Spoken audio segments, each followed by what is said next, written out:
بسم اللہ الرحمن الرحیم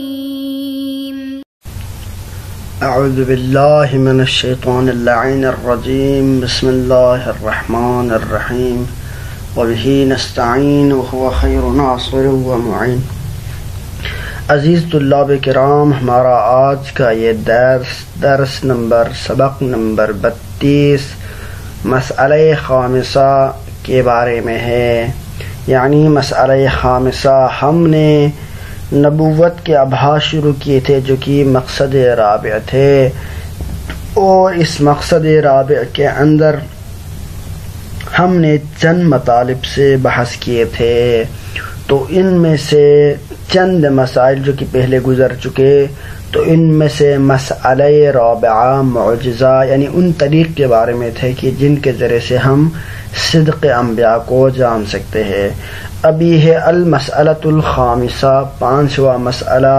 فی الکرامات، کرامات کے بارے میں ہے۔ پہلے ہم نے معجزہ کو ذکر کیا، پھر کرامات کو۔ ہم نے پہلے ہی ذکر کیا تھا معجزے کے اندر کہ معجزہ ایک خارق العادہ فعل ہوتا ہے کہ جس کو عام لوگ انجام نہیں دے سکتے۔ اسی طرح کرامت بھی ہے جو ایک خارق العادہ فعل ہوتے ہیں، مگر فرق یہ ہے کہ معجزہ صرف انبیاء یعنی نبی انجام دیتے ہیں، دعوی نبوت کے ساتھ خارق العادہ ہوتے ہیں، لیکن کرامات انبیاء کے ساتھ مختص نہیں ہے، بلکہ تمام صالحین یعنی اس چیز کو انجام دے سکتے ہیں، لیکن چند شرائط کے ساتھ۔ خواجہ نصیر الدین طوسی رحمۃ اللہ علیہ فرماتے ہیں قال وقصۃ مریم وغیرها، حضرت مریم علیہ السلام کا جو قصہ ہے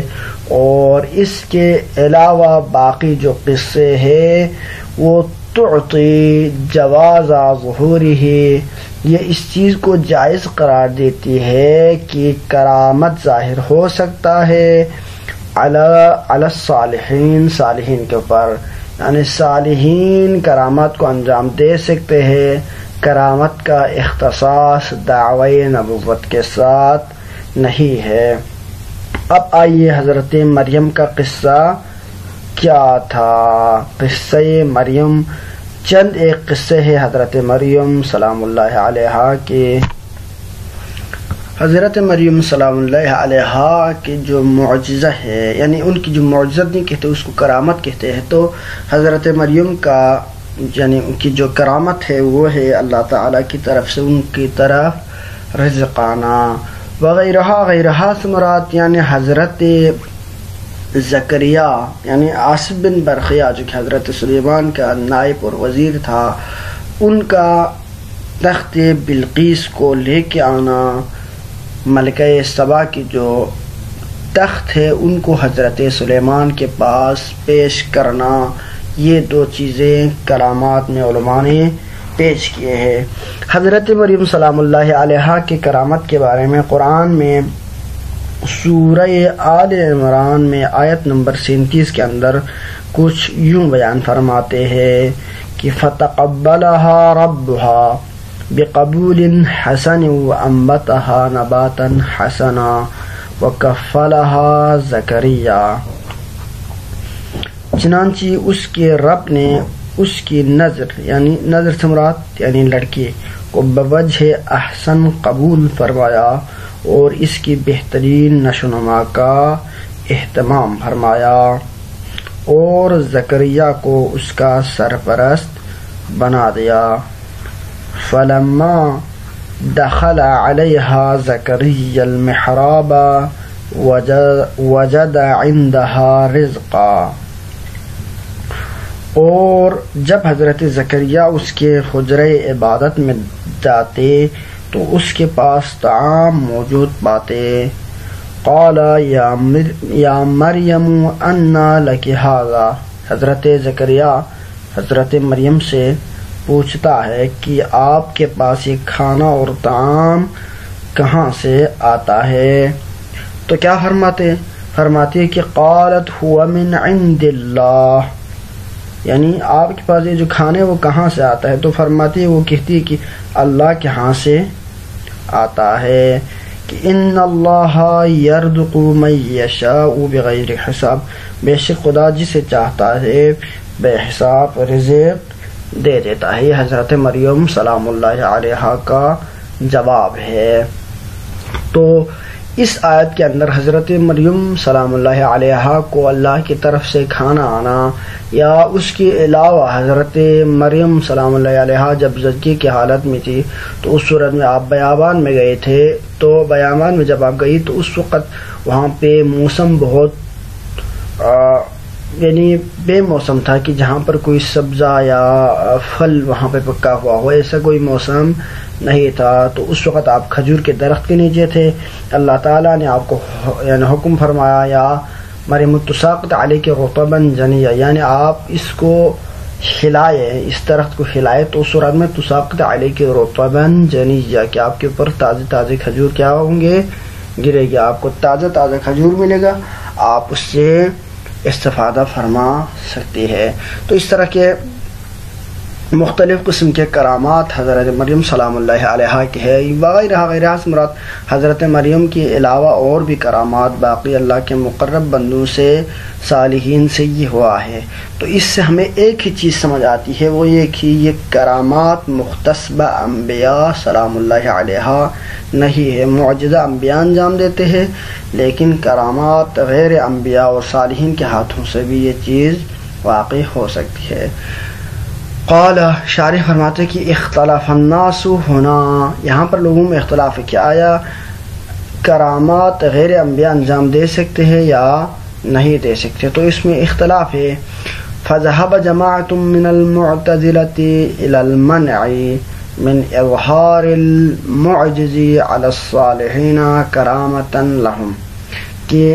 معجز یعنی غیر عادی چیزیں جو لوگوں کو عاجز کر دیتے ہیں،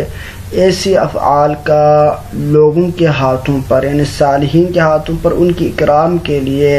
بطور کرامت ظاہر ہونا، یہ کیا ہے؟ ممنوع ہے۔ لہذا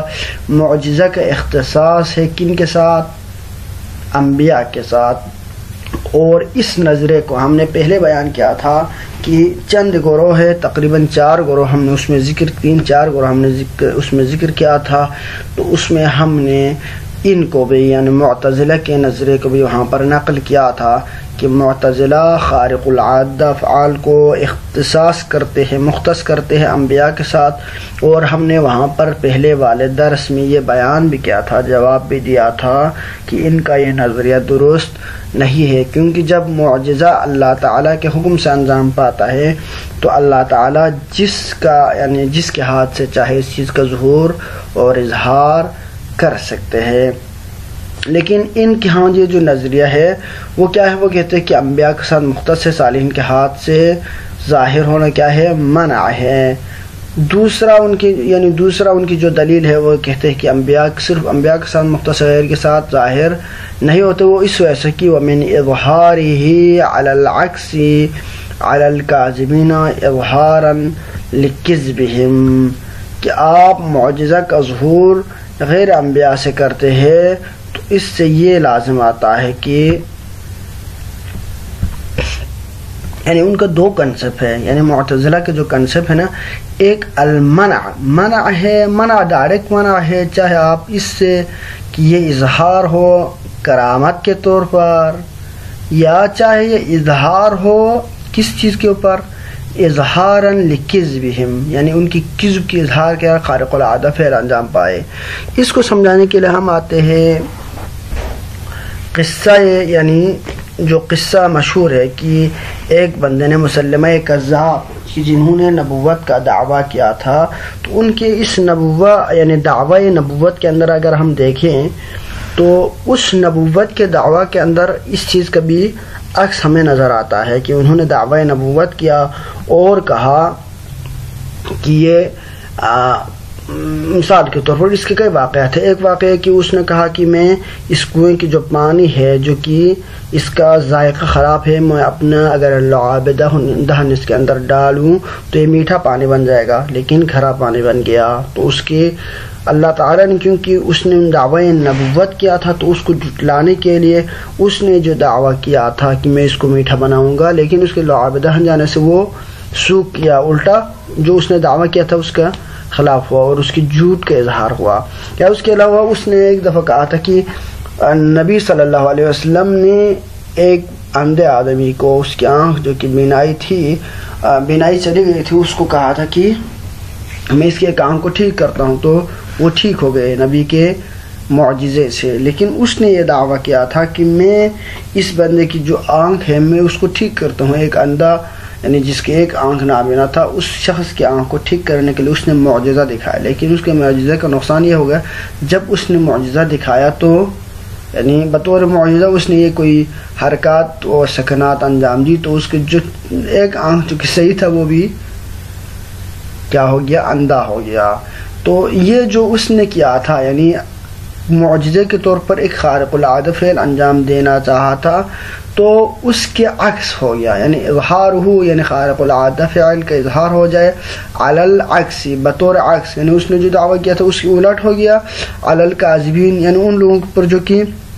کاذب ہے، دعوی نبوت تو کر رہے لیکن وہ جھوٹا ہے۔ یہ عکس کیوں ہو رہا ہے؟ اظہارا لکذبہم کہ ان کی کذب کی اظہار ہو، یعنی ایک بندہ جھوٹا دعویٰ کر رہا ہے تو اس کی کذب کا اگر خارق العادہ اس کے دعویٰ کے مطابق ہو تو لوگ اس کو نہ بھی مانیں گے، تو لہٰذا اس سے بچنے کے لیے اس کی کذب کے اظہار کے لیے کہ یہ بندہ جھوٹا ہے اس کا الٹ کوئی خارق العادہ فعل ہو جائے، اس کے ہم قائل ہیں۔ لیکن معتزلہ کہتے ہیں کہ خارق العادہ کا فعل کا وجود غیر انبیاء سے ہونا ہی ناممکن ہے، چاہے وہ موافقت میں ہو چاہے وہ مخالفت میں ہو، لہذا ان کا دعویٰ یہ ہے۔ لیکن ہمارا نظریہ ہے کہ ہم ان دونوں چیزوں کو نہیں مانتے ہیں، اکراماً واقع ہو سکتے ہیں جس کی بہت ساری مثالیں خود قرآن نے، جیسے کہ حضرت مریم علیہ السلام کے جو کرامات ہیں یا حضرت عاصم بن خیا کے جو کرامات ہیں، اس کے علاوہ اور بھی تاریخ میں بہت ساری کرامات ہیں، تو لہذا ان کا یہ والا نظریہ بھی صحیح نہیں ہے،